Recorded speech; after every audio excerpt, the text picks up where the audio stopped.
मेरा नाम मोहम्मद उमैर अहमद है। आज मैं आपको बताऊंगा फ्रीक्वेंसी डिस्ट्रीब्यूशन किस तरह की जाती है। यानी अगर हमारे पास नंबर्स होंगे तो हमने उनका फ्रीक्वेंसी डिस्ट्रीब्यूशन किस तरह करनी है और उनके अंदर हमने टैली किस तरह लगानी है और लेंथ के अंदर हमने फाइंड किस तरह करनी है।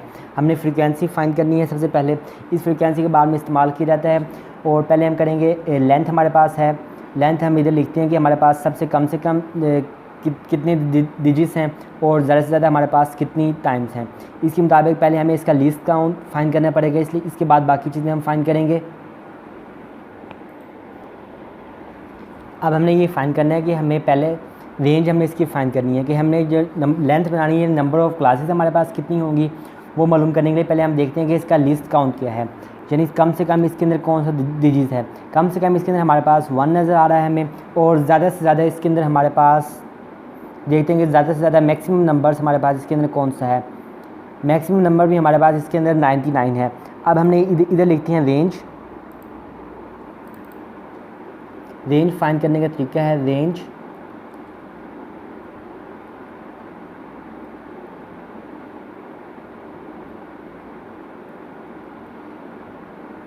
फाइंड करने का तरीका ये है एक्स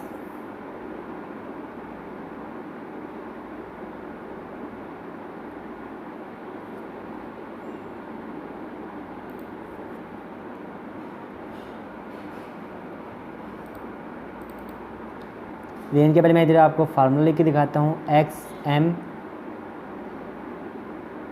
माइनस एक्स नोट, ये इसका फार्मूला है। एक्स एम से मुराद एक्स यानी मैक्सिमम और एक्स नोट से मुराद मिनिमम।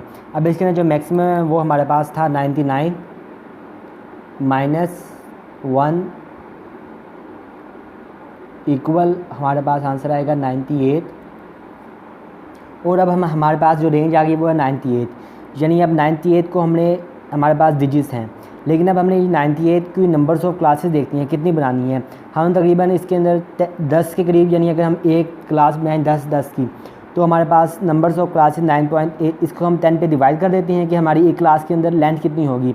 एक अगर हमने 5 बनानी है तो हमें इसको भी 5 पे डिवाइड करना पड़ेगा। अगर हमने 6 बनानी है तो इसको हमने 6 पे डिवाइड करना पड़ेगा। हम 10 इधर बनाते हैं क्लासेस, और क्लासेस बनाने के लिए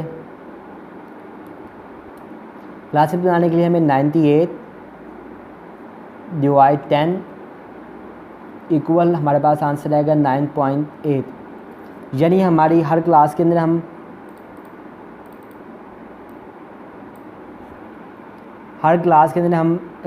9.8 हमारा डिफरेंस होगा। हम इसको राउंड अबाउट करके 10 कर लेते हैं कि हमारी हर क्लास के अंदर 10 का डिफरेंस होगा। और पहले मैं इसको थोड़ा सा बोल कर देता हूँ ताकि हमें आसानी से समझ आ जाए।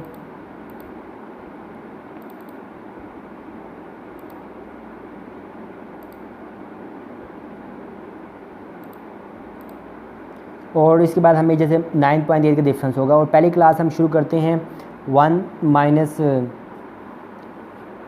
से हम 10 तक पहली क्लास हम रखते हैं 1 से 10, और दूसरी क्लास हम 11 से 20 के दरमियान रखते हैं, यानी 10 के डिफरेंस पे, और 21 से 30 के दरमियान। और तीसरी हमारी क्लास होगी 31 से 40 के दरमियान। और चौथी तरह हम क्लास शुरू करेंगे 41 से 50 के दौरान, और 51 60 और 61 70 71 80 और 91 81 से हमारे पास जाएगी ये क्लास 90 तक। और ये हमारे पास लास्ट क्लास है कि जो शुरू होगी 1 से 100 तक। वैसे ये 1 11 21 31 41 51 6 7 8 9 हमारी क्लासेस मुकम्मल हो चुकी हैं।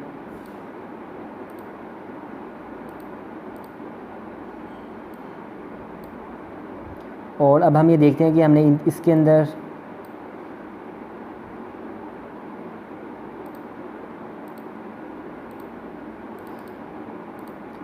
अब हमने ये देखना है कि पहले कॉलम के अंदर कि 1 से लेकर 10 तक हमारे पास कितने डिजिट्स हैं। यानी इस सारे के अंदर 1 से लेके यानी इसमें 1 भी हो और 10 तक, 1 से 10 तक हमारे पास कितने हिस्से आएंगे। अब काउंटिंग करते हैं, 1 2, इनमें से हमारे पास 2 आएंगे और हम फ्रीक्वेंसी में 2 लिख लेते हैं। अब हम देखते हैं 11 से 20 तक कितने हिस्से हैं। अब 11 से 20 तक हम देखते हैं कि हमारे पास कितने हिस्से हैं।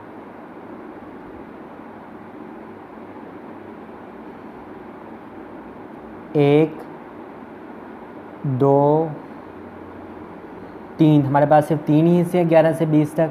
इसके बाद अब हम अगली तरफ जाते हैं, 21 से 30 के दरमियान हमारे पास कितने हिस्से हैं, यानी 21 और 30। 21 और 30 के दरमियान 1 2 3 4 और इसमें हमारे पास सिर्फ 4 ही हिस्से हैं। अब हम देख रहे हैं 31 से 40 के दरमियान 1 2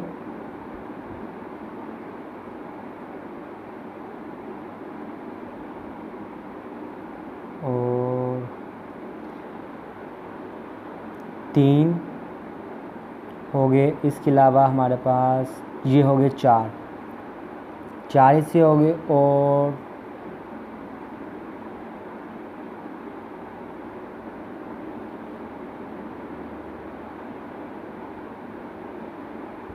ये हो गए हमारे पास 5 और ये दोनों इकट्ठे लिखे हुए थे, हमने एक काउंट कर लिया। ये हो गए 5 हिस्से मुकम्मल। इसके बाद हमारे पास और अब हमने देखने हैं 41 से 50 के दरमियान। 41 से 50 के दरमियान हम देखते हैं कितने हिस्से हैं हमारे पास, 1 2 3 4 5 और ये हो गए 6, हमारे पास पूरे हो गए हिस्से। और जिसे हम 41 से 50 के दरमियान हमारे पास हिस्से हैं 6। और अब हमने देखनी है 51 से 60 के दौरान हमारे पास कितने हिस्से, 51 से 60 के दौरान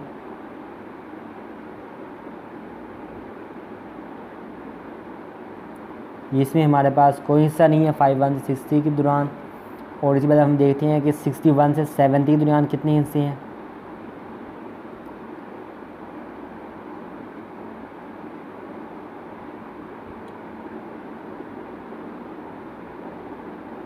एक और 2 3 और 4 5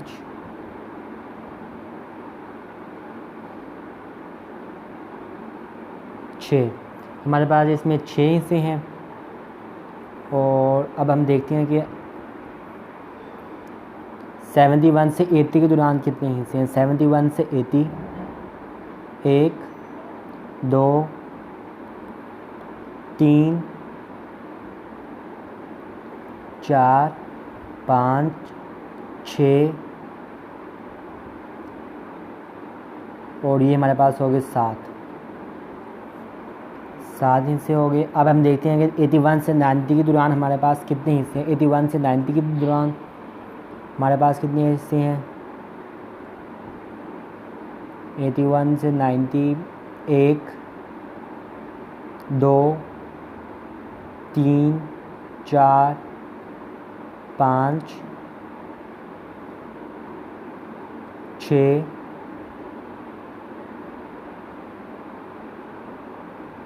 और 7 और इसमें ये भी काउंट कर लिया, ये भी, और ये आगे 8। तब इसमें हमारे पास 81 से 90 के दौरान हमारे पास हिस्से हैं 8। अब हमें देखने हैं कि इसके अंदर 9 के अंदर हमने देखने हैं कितने हैं हमारे पास। और 9 के देखते हैं कि 1 2 3 4 5 6 7 8 और हमारे पास कोई है 8 और ये रहा 9। हमारे पास अब जो 91 से 100 के दरमियान हमारे पास आए थे 9 हिस्से, और इधर हम लिखते हैं 9। इस बार मैं आपको बताता हूँ कि टैली हमने किस तरह बनानी है।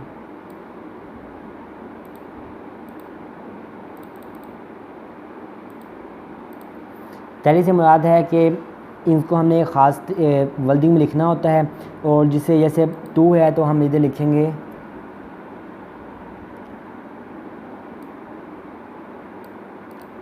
ये। पहले मैं आपको टैली थोड़ी सी इसकी रेंज थोड़ी सी बढ़ गई ताकि हमें आसानी से समझ आए कि टैली किस तरह बन रही है।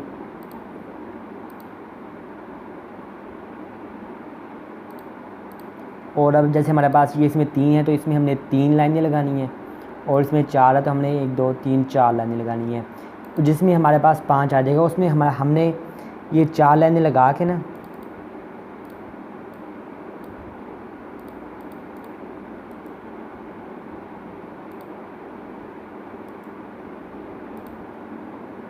इसमें हमने 4 लाइनें लगा के और ऊपर उन पर लाइन लगा देनी, तो उसका मतलब है 5।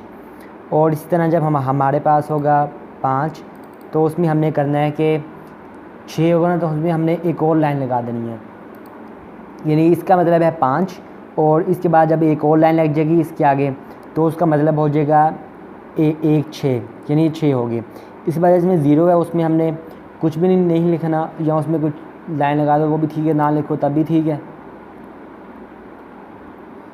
ना लगा उसमें तब भी ठीक है। और जिस तरह हमारे पास इसमें है 6, और इसी तरह हम इस कॉलम को नीचे लिख देते हैं ताकि, क्योंकि ये बनाना कंप्यूटर पे थोड़ा सा मुश्किल होता है। 6 आ गया इसके अंदर। और इस तरह अब हम देखते हैं कि हमारे पास 7 में भी हमने एज इट इज़ यही करना है, लेकिन थोड़ा सा इसमें सिर्फ हमने इधर 6 था उधर हमने एक और आई लिख देना है ताकि हमारे पास 7 बन गई, यानी एक और लाइन लगा देनी है 5 6 और 7। इसी तरह हमने एज इट इज़ इसमें करना है।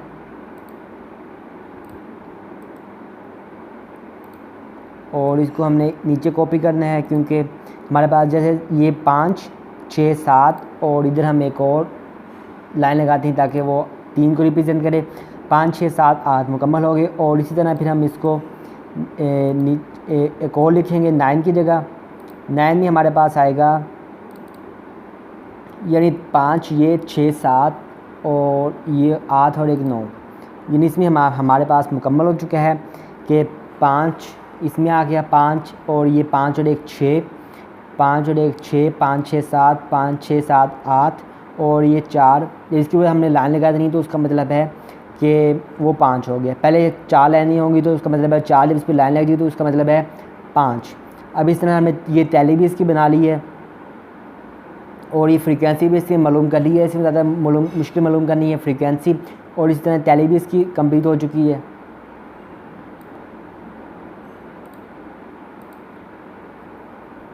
तो इसी बात अब हमने ये देखना है कि लेंथ भी इसकी मैंने आपको बता दी है। लेंथ के हमें 5 का डिफरेंस था, हमारे पास रेंज भी मालूम कर लिया और क्लासेस के बाद हमें लेंथ मालूम की, टैली भी मालूम कर ली, फ्रीक्वेंसी मालूम कर लिया। ये था फ्रीक्वेंसी डिस्ट्रीब्यूशन बनाने का तरीका। इसी वजह से हमें फ्रीक्वेंसी निकालनी थोड़ी सी मुश्किल होती है कि एक कंसेप्ट के साथ, और बाकी बनानी तकरीबन आसान ही है। और इसके अंदर हमने सिर्फ ये चेक करना है। इसके बाद जो रीचेक इसकी ये इस तरह करते हैं कि जैसे अब हमने ये पहले हमने इस तमाम रकमों को हम एडिशन कर लें तो हमारे पास जो भी आंसर आएगा फिर हमें एक दफ़ा इसको भी गिनती करनी है कि हमारे पास ये कितने डिजिट्स हैं, ताकि हमारा क्वेश्चन चेक हो जाए, हमें शक ना हो कि हमारा क्वेश्चन गलत है या सही है। इसका आंसर उसी वक्त ही पता चल जाता है। और चैनल को सब्सक्राइब कर लें ताकि आने वाली तमाम वीडियोज़ आपको आसानी से मिल सकें।